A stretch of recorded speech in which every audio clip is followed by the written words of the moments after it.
Hi there, my lovelies. I made two kinds of macarons for today's videos. One inspired by Santa with a cranberry cheesecake filling, and another inspired by the Grinch with a pomegranate jam and coconut filling. Make sure to check out both videos and leave me a comment down below and let me know which one's your favorite. And we'll see who wins the contest, the Grinch or Santa. Macarons can be tricky to make, so make sure to read the full recipe, which is linked down below, for some helpful tips. You can also watch my How to Make Macarons video, which is also linked down below for a more in-depth how-to video. First, I'm going to make the macaron shells.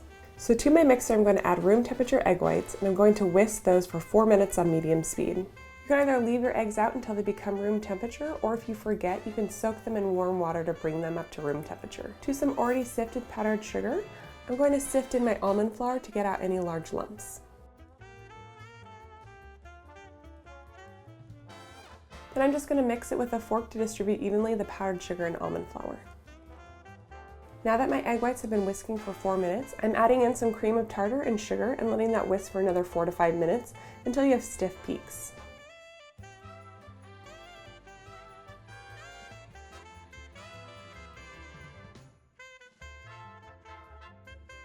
Now that I've gotten the dark green that I wanted, I'm going to add my dry ingredients in 3 batches. And with a rubber spatula, I'm going to lightly fold in my dry ingredients into my wet. You don't want to overmix your egg whites, so I count how many times I fold in my dry ingredients. So 1, 2, 3, 4, and so on. Then just add the second batch of dry ingredients and continue to count. Total, it's about 50 to 60 to get the right consistency for the batter.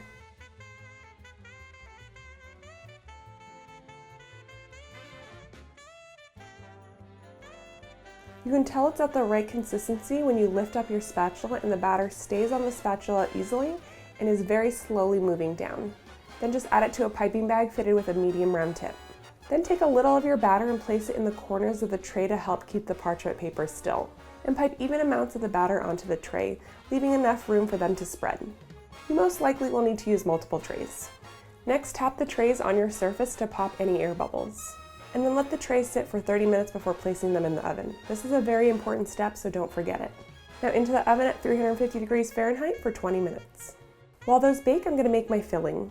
In a plastic bag, I've added some coconut shavings and I'm adding a few drops of green liquid food coloring to the bag. Then just seal it up and shake the coconut around to be dyed green. See how pretty? This is going to be the fur for a Grinch. Now I'm going to make a pomegranate jam. So to a saucepan, I'm adding in some sugar, pomegranate juice, and lemon juice. I'm going to give that a mix and then let it simmer on low heat for about 15 minutes or just until it starts to thicken up. You want to keep an eye on it a little bit because you can overcook it and then it will be very thick and hard. Then let it cool to room temperature just like the macaron shells before placing it in a piping bag.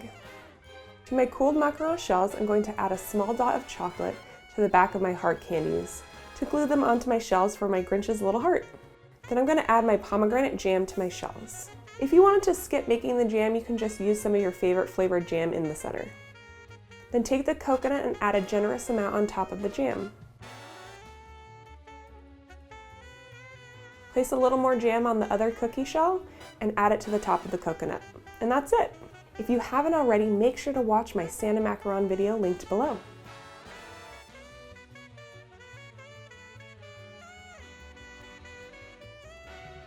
Make sure to give this video a thumbs up and also leave me a comment down below and let me know which macaron was your favorite. I'd say happy holidays, but if you're rooting for the Grinch, then I probably should say I hope you get a lot of presents this year. Alright, I'll see you back here next week. Don't forget to subscribe. Bye, my lovelies.